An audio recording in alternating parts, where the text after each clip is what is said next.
नमस्कार, मैं हूं देवांजलि मोइत्रा। अक्टूबर 2019 का महीना था। महाराष्ट्र विधानसभा चुनाव के नतीजे आने थे।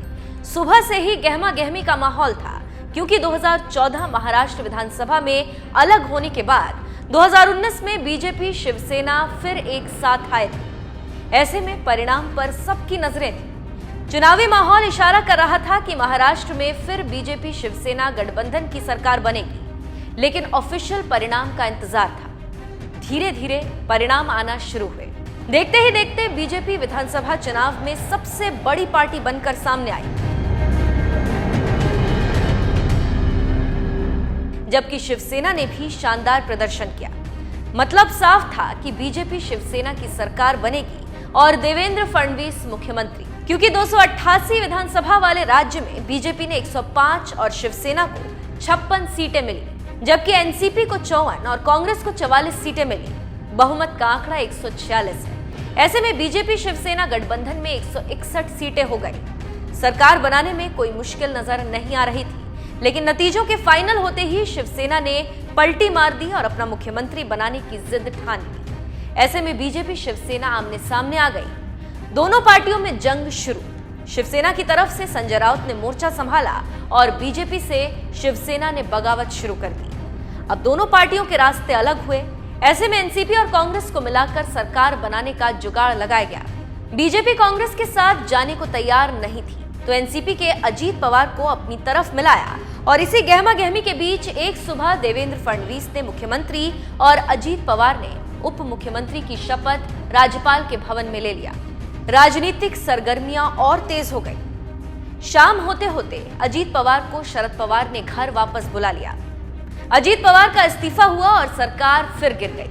अब इसके बाद शिवसेना ने तगड़ी चाल चलते हुए कांग्रेस एनसीपी को अपनी तरफ मिलाया और महाविकास अघाड़ी बनाकर गठबंधन का ऐलान कर दिया गया। उद्धव ठाकरे प्रदेश के मुख्यमंत्री बन गए। ऐसे में मोदी शाह से बगावत करके ठाकरे ने सत्ता पर राज किया, अपनी विचारधारा से समझौता किया और यही बात कुछ शिवसैनिकों को अच्छी नहीं लगी, जिसके बाद पार्टी में बगावत की लहर उठी। धीरे धीरे उस लहर ने तूफान का रूप ले लिया और जून 2022 में एकनाथ शिंदे ने शिवसेना तोड़कर सरकार गिराने का ऐलान कर दिया और लंबी लड़ाई के बाद बीजेपी के साथ गठबंधन करके सरकार बनाई। एकनाथ शिंदे महाराष्ट्र के मुख्यमंत्री बने। देवेंद्र फडणवीस उप मुख्यमंत्री। उद्धव ठाकरे की सत्ता चली गई, जिसके बाद शिंदे ने शिवसेना पर भी दावा ठोक दिया। मामला इलेक्शन कमीशन तक पहुंचा और जब फैसला आया तो पूरा मातोश्री सहम गया, क्योंकि सत्ता के बाद ठाकरे परिवार के हाथ से शिवसेना भी निकल गई।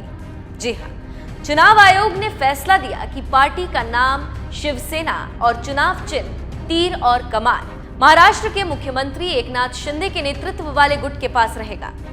चुनाव आयोग के इस फैसले ने उद्धव गुट को सदमा दे दिया, जिसके बाद ठाकरे से न सिर्फ पार्टी का नाम और सिंबल गया, बल्कि शिवसेना की सभी संपत्तियां भी उद्धव ठाकरे से अब छिन जाएंगी। चुनाव आयोग का फैसला लागू हुआ तो उद्धव ठाकरे के हाथ से शिवसेना की 334 करोड़ रुपए की संपत्ति भी चली जाएगी। खबरों के अनुसार 2019-20 में शिवसेना के पास 148.46 करोड़ की एफडी और 186 करोड़ की अचल संपत्ति।